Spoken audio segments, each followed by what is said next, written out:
Salut. C'est Alexis et Julie, vous êtes sur Sexy Scary Accompagné de Bloody. et Mary. Et nous avons un invité spécial aujourd'hui qui est Ryan qui fait sa sieste.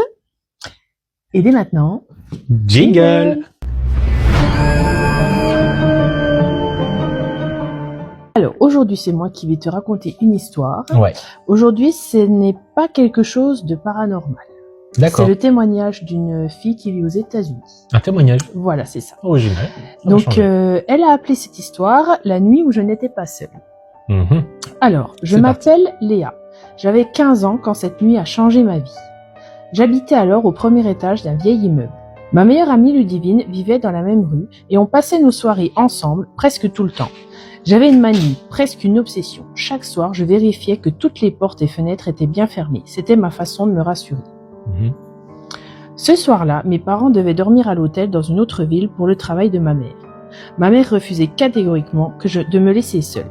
Mais j'avais réussi à la convaincre, avec l'aide de mon père, que j'étais assez grande pour passer une nuit seule. J'étais fière et un peu terrifiée. Mais au pire, je pouvais toujours courir chez Ludivine en pleine nuit. Il était 23 heures. Je traînais sur mon téléphone, assise dans le salon, quand j'ai eu cette sensation désagréable, celle d'être observée. J'ai tenté de l'ignorer, mais au même moment, un bruit de planches qui craquent a résonné dans ma chambre. Mon immeuble était ancien. J'avais l'habitude des craquements. Alors j'ai repris mon téléphone en essayant de me convaincre que ce n'était rien. Mais les grincements sont revenus, plus insistants. Je n'ai pas eu le courage d'aller vérifier. Je suis sortie précipitamment et j'ai filé chez Ludivine. Honteuse, je lui ai seulement dit que je m'ennuyais et que je voulais passer la soirée avec elle. Son père adorable est parti chercher des pizzas, nous laissant seuls. Depuis sa fenêtre du salon, on voyait directement ma chambre. Nous étions installés devant la télé quand je suis partie un instant aux toilettes. En revenant, j'ai trouvé Ludivine figée, les yeux rivés sur ma fenêtre, son visage était blême. Parce qu'elle avait vu les pizzas. Non, je pense pas qu'il était déjà revenu avec les pizzas. Ah. Je l'ai suivi du regard, mon sang s'est glacé. Toutes les lumières de mon appartement étaient allumées, et dans ma chambre, parfaitement visible derrière la vitre, se tenait la silhouette d'un homme grand vêtu d'un sweat noir à capuche. Quand il a levé la tête vers nous, j'ai senti mon cœur s'arrêter. Ludivine et moi avons hurlé d'une seule voix. Puis nous sommes enfermés dans sa chambre, où je me suis effondrée en larmes, en panique totale. L'idée la plus terrifiante me revenait en boucle. Cet homme était déjà dans mon appartement quand j'y étais encore. Quelques minutes plus tard, on a entendu frapper à la porte. On a retenu notre souffle et regardé par l'œilleton. Personne. Un frisson glacial m'a parcouru l'échine. C'était forcément lui. Quand on a osé retourner à la fenêtre, il avait disparu. Une demi-heure plus tard, le père de Ludivine est revenu avec les pizzas. En fait, ce qu'on retient là, c'est que les pizzas, elles sont super loin. Ah oui, attends, elle est super bonne aussi.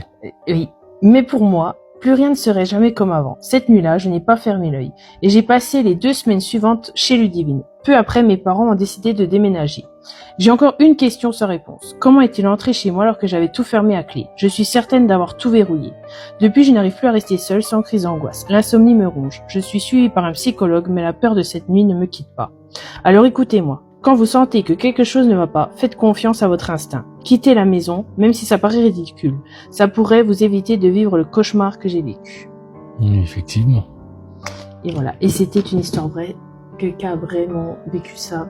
Ah oui, c'est un témoignage. Oui.